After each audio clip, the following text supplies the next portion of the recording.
नमस्कार दोस्तों, आपके अपने चैनल हमारे संस्कार में आपका बहुत बहुत स्वागत है।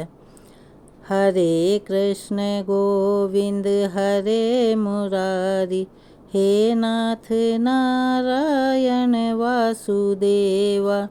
हरे कृष्ण गोविंद हरे मुरारी, हे नाथ नारायण वासुदेवा। ओम नमो भगवते वासुदेवाय नमः। परमपिता परमेश्वर की कृपा आप पर, आपके परिवार पर, आपके सभी अपनों पर हमेशा बनी रहे। आपके घर में अन्न धन के भंडार हमेशा भरे रहें। आज हम आपके लिए लेकर आए हैं वैशाख मास महात्म्य की कथा नंबर 9। तो चलिए शुरू करते हैं कथा। एक समय की बात है, कथा कहने के लिए रोमहर्ष पुत्र के उग्र शर्वा मुनि आए, जो व्यास जी के परम बुद्धिमान शिष्य थे। वहां आने पर मुनियों ने उनका भली भांति स्वागत सत्कार किया।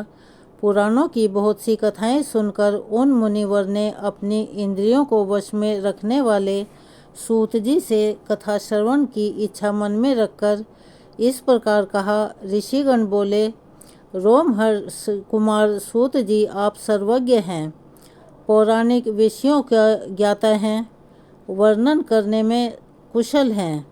अतः हम लोग आपके मुख से भूतल के सभी मुख्य पर्वतों का महात्म्य सुनना चाहते हैं। श्री सूत जी ने कहा, महर्षियों, पूर्व काल में मैंने यही प्रश्न गंगा जी के तट पर बैठे हुए मुनि श्रेष्ठ व्यास जी से पूछा था। उसके उत्तर में मेरे सर्वोत्तम गुरु व्यास जी ने इस प्रकार कहा। व्यास जी बोले, सूत जी, प्राचीन युग की बात है, एक दिन मुनि श्रेष्ठ नारद नाना प्रकार के रत्नों से सुशोभित सुमेरु पर्वत के शिखर पर गए और उसके मध्य भाग में ब्रह्मा जी का अत्यंत प्रकाशमान दिव्य एवं विस्तृत भवन देखा। उसके उत्तर में पीपल का एक उत्तम वृक्ष था, जिसकी ऊंचाई 1000 योजन की और विस्तार उससे भी 2 गुना था।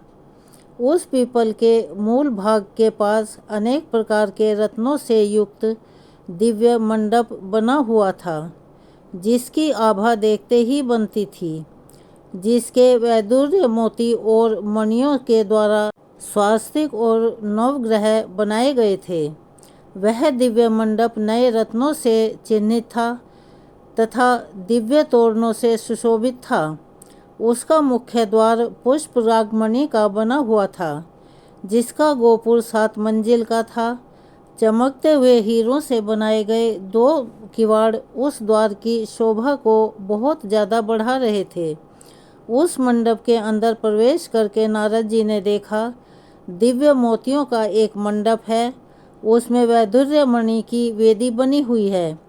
महामुनि नारद जी उस ऊंचे मंडप के ऊपर चढ़ गए। वहाँ उक्त मंडप के मध्य भाग में एक बहुत ही ऊंचा और सुंदर सिंहासन था, जिसकी तुलना किसी से भी नहीं की जा सकती थी। उस मध्य भाग में सहस्त्र दलों से सुशोभित दिव्य कमल था, जिसका रंग श्वेत था। उसकी प्रभा सहस्त्र चंद्रमाओं के समान थी। उस कमल के मध्य में 10,000 पूर्ण चंद्रमाओं से भी अधिक कांतिमान कैलाश पर्वत के समान आकार वाले एक सुंदर पुरुष बैठे हुए थे। उनकी 4 भुजाएं थीं। उनके प्रत्येक अंग से उदारता टपक रही थी। वाराह के समान मुख था। वे परम सुंदर भगवान पुरुषोत्तम अपने चारों हाथों में शंख, चक्र, अभय एवं वर धारण किए हुए थे। उनके कटी भाग में पीतांबर शोभायमान हो रहा था। दोनों नेत्र कमल दल के समान विशाल थे। सौम्य मुख पूर्ण चंद्रमा की शोभा को भी तिरस्कृत कर रहा था। मुखारविंद से धूप की सी सुगंध निकलती थी। सामवेद उनकी ध्वनि, यज्ञ उनका स्वरूप, श्रुक उनका मुख था और श्रवा उनकी नासिका थी। मस्तक पर धारण किए हुए मुकुट के प्रकाश से उनका मुख अत्यंत उद्भाव हो रहा था। उनके वक्ष स्थल में श्री वत्स का चिन्ह सुशोभित था। श्वेत यज्ञोपवीत धारण करने से उनके श्री अंगों की शोभा और भी अधिक अलौकिक हो गई थी। उनकी छाती चौड़ी और विशाल थी। वे कस्कमणि की दिव्य प्रभा से दैदीप्यमान हो रहे थे। ब्रह्मा, वशिष्ठ, अत्रि, मार्कंडेय मुनीश्वर दिन रात उनकी सेवा में संलग्न रहते थे।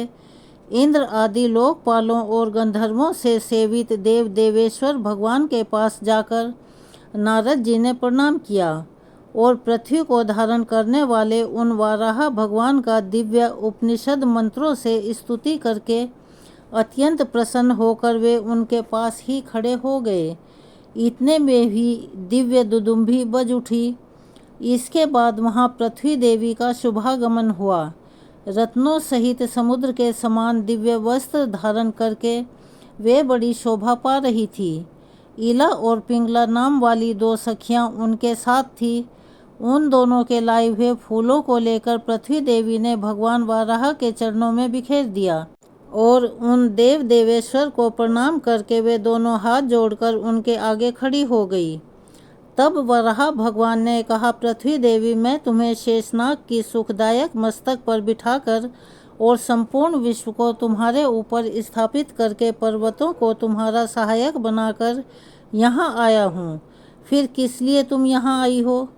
पृथ्वी देवी बोली, भगवान, आपने पाताल से तो मेरा उद्धार करके ऊंचे रत्न सिंहासन की भांति शेषनाग के रत्न युक्त मस्तक पर, जो सहस्त्र फनों से सुशोभित है, वहाँ मुझे बिठाया है। इस प्रकार मुझे भली भांति स्थिर करके मुझे धारण करने में समर्थ पुण्यमयी पर्वतों को भी मेरे ऊपर स्थापित किया है, जो आपके ही स्वरूप हैं। हे महाबाहु पुरुषोत्तम, उन पर्वतों में से जो मेरे आधारभूत मुख्य पर्वत हैं, उनका मुझे परिचय दीजिए। तब श्री भगवान वाराह ने कहा, सुमेरु, हिमवादी, चल मंदराचल, गंधमादन, शालिग्राम, चित्रकूट, मानवान, महेंद्र, मलह, सहे सिंघा, चल, रैवत तथा मेरुपुत्र अंजन, जो बड़ा भारी स्वर्णमयी पर्वत है। हे वसुंधरे, यह सभी श्रेष्ठ पर्वत तुम्हारे आधार हैं। मैंने देव समूह और ऋषि समूह के साथ इन पर्वतों का दर्शन किया है। हे माधवी, इनमें जो श्रेष्ठ है उनका यथार्थ वर्णन करता हूँ, सुनो। देवी, शालिग्राम, सिंहाचल तथा गिरिराज गंधमादन, यह उत्तम शैल हिमालय की ओर उत्तर दिशा में स्थित है। वसुधैव, अब मैं दक्षिण के प्रधान पर्वतों के नाम बताता हूँ। अरुणाचल, हस्ती पर्वत, ग्रंथचल तथा घाटिका चल, यह सभी श्रेष्ठ पर्वत क्षीर सागर के समीपवर्ती हैं। हस्ती पर्वत से 5 योजन उत्तर सुवर्णमुखरी नाम उत्तम नदी बहती है। उसी के उत्तर तट पर कमला सरोवर है, जिसके किनारे सुखदेव जी को वर देने वाले तथा भक्तों की पीड़ाओं का नाश करने वाले भगवान श्री कृष्ण बलभद्र जी के साथ निवास करते हैं। शुद्ध चित्त वाले वानप्रस्थ मुनि सदा उनकी आराधना करते हैं। कमला सरोवर से उत्तर में 2 कोस की दूरी पर कल्प वृक्षों से सुशोभित श्रेष्ठ वन में श्री पर्वत है, जो भगवान विष्णु का महान आश्रय है। वह शैलराज 1 योजन ऊंचा और 7 योजन चौड़ा है। वह समूचा पर्वत स्वर्णमय है। उसके शिखर रक्त धारण करने वाले हैं। इंद्र आदि देवता, वशिष्ठ आदि मुनीश्वर, सिद्ध, साध्य, दानव, दैत्य, राक्षस तथा रंभा आदि अप्सराएं वहाँ नियम पूर्वक निवास करती हैं। नाग, गरुड़ और किन्नर वहाँ तपस्या करते हैं। इन सब से सेवित अनेक नदियाँ हैं, जिनका दर्शन भी पुण्यदायी होता है। हे पृथ्वी देवी, उस पर्वत पर अनेक प्रकार के दिव्य सरोवर शोभा पा रहे हैं। हे माधवी, अब मैं तुम्हें नारायण गिरी का महात्म्य बतलाता हूँ, ध्यान देकर सुनो। देवता, ऋषि तथा संकाति योगी सत्ययुग में अंजन गिरी को, त्रेता में नारायण गिरी को, द्वापर में सिंहाचल को और कलयुग में श्री वेंकटाचल को परमात्मा भगवान विष्णु का निवास स्थान कहते हैं। अन्य विद्वानों का भी यही मत है। जो सहस्त्र योजन दूर से अथवा द्वीपांतर में पहुंचकर भी वेंकटाचल को प्रणाम करता है अथवा प्रणाम करने के उद्देश्य से भक्ति भाव से मस्तक झुकाता है, वह सब पापों से मुक्त होकर विष्णु लोक में जाता है। उस पर्वत पर जो 6 प्रधान तीर्थ हैं, उनका समय अनुसार महात्म्य मैं बतलाता हूँ। माघ मास में जब भगवान सूर्य कुंभ राशि पर स्थित हों, तब मघा नक्षत्र युक्त महातिथि पूर्णिमा को गिरिराज वेंकटाचल पर जो कुमारधारी पुष्करणी है, वह समस्त लोगों को पवित्र करने वाली हो जाती है, जिसके तट पर कृतिका और अग्नि से उत्पन्न पार्वती नंदन स्कंद देव सेना के साथ भगवान विष्णु का पूजन करते हुए निवास करते हैं। उस तीर्थ में जो मध्याह्न काल में स्नान करता है, उसके पुण्य फल को श्रवण करो। हे वसुदेव, गंगा आदि सब तीर्थों में जो 12 वर्षों तक नियम पूर्वक स्नान करता है, उसे जिस फल की प्राप्ति होती है, वही फल कुमारधारा तीर्थ में स्नान करने वालों को मिल जाता है। जो उस तीर्थ में यथाशक्ति दक्षिणा के साथ अन्नदान करता है, उसे भी उतना ही फल मिलता है जितना स्नान के लिए बताया गया है। हे वसुंधरे, जब मीन राशि के सूर्य हों, तब उत्तरा फाल्गुनी नक्षत्र से युक्त होकर पूर्णिमा तिथि को चौथे प्रहर में पर्वत की गुफा के भीतर तुम्ब तीर्थ में जो मनुष्य स्नान करता है, वह मोक्ष को प्राप्त कर लेता है। जब सूर्य देव मेष राशि पर स्थित हों, तब चित्रा नक्षत्र से युक्त पूर्णिमा तिथि को पुण्यमयी प्रभात के समय आकाश गंगा के जल में स्नान करने वाला पुरुष मोक्ष प्राप्त कर लेता है।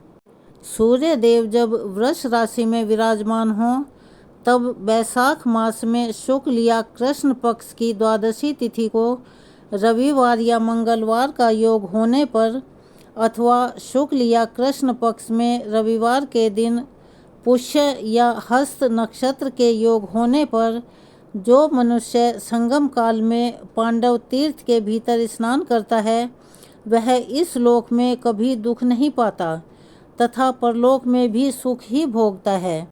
हे महाभागे, शुक्ल या कृष्ण पक्ष में रविवार के साथ जो सप्तमी तिथि आती है, उसमें यदि पुष्य नक्षत्र या हस्त नक्षत्र का योग हो, तब गिरिराज वेंकटाचल के शिखर पर वर्तमान में पापनाशी मामा तीर्थ में जो स्नान करता है, वह श्रेष्ठ मनुष्य कोटि उपार्जित पापों से मुक्त हो जाता है। हे भूदेवी, अब तुम एक रहस्य की बात सुनो।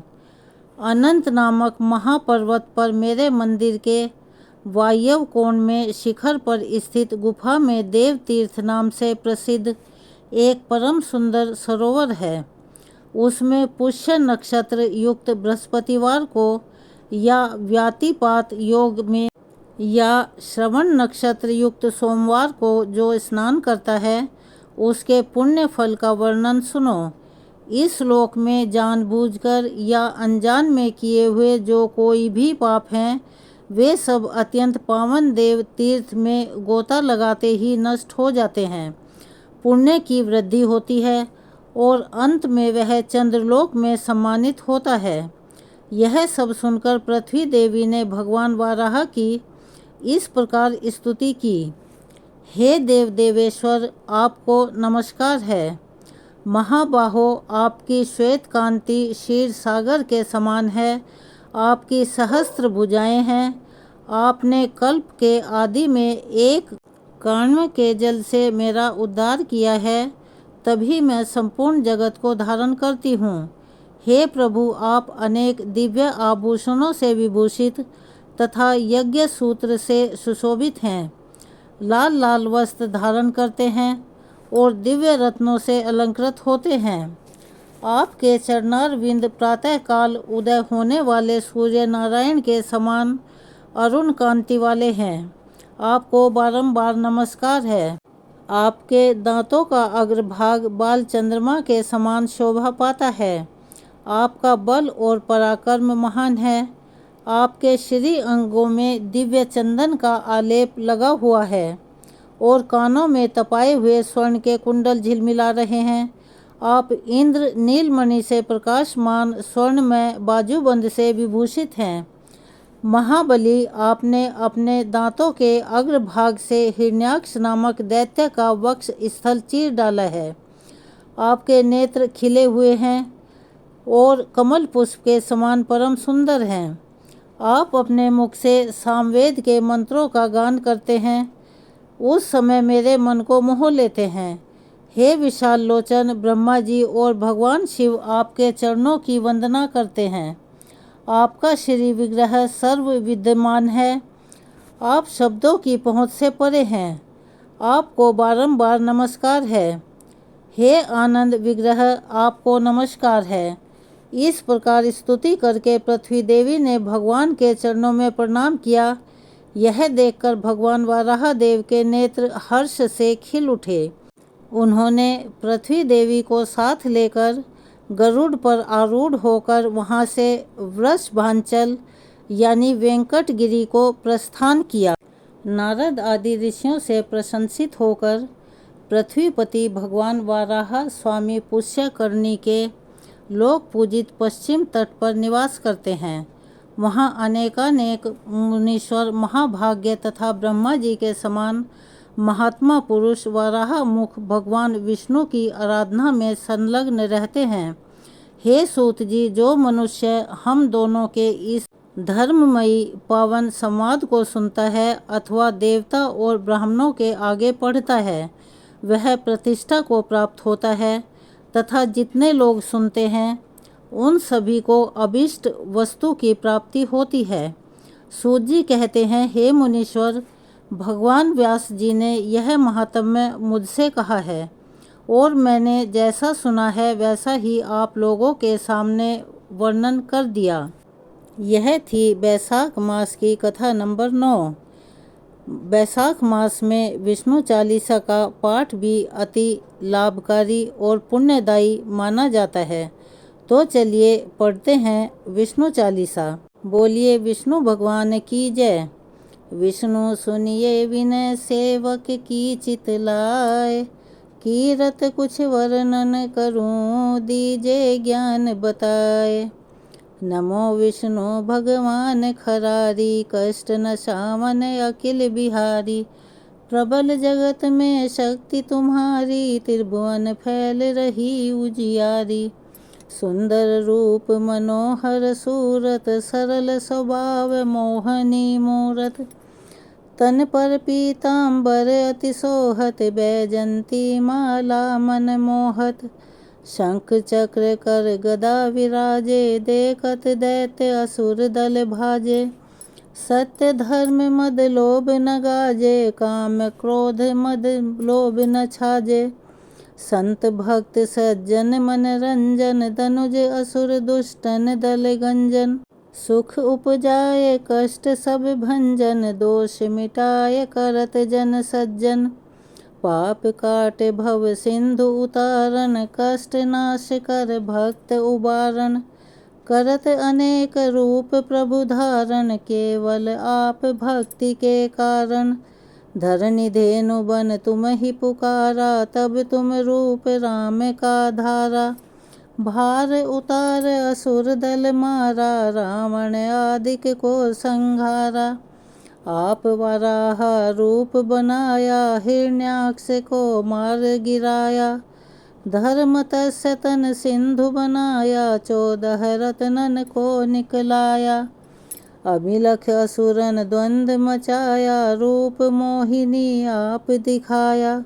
देवन को अमृत पान कराया, असुरन को छवि से बहलाया। कूर्म रूप धरि सिंधु मझाया, मंद्राचल गिरि तुरत उठाया। शंकर का तुम फंद छुड़ाया, भस्मासुर को रूप दिखाया। वेदन को जब असुर डुबाया, कर प्रबंध उन्हें ढूंढवाया।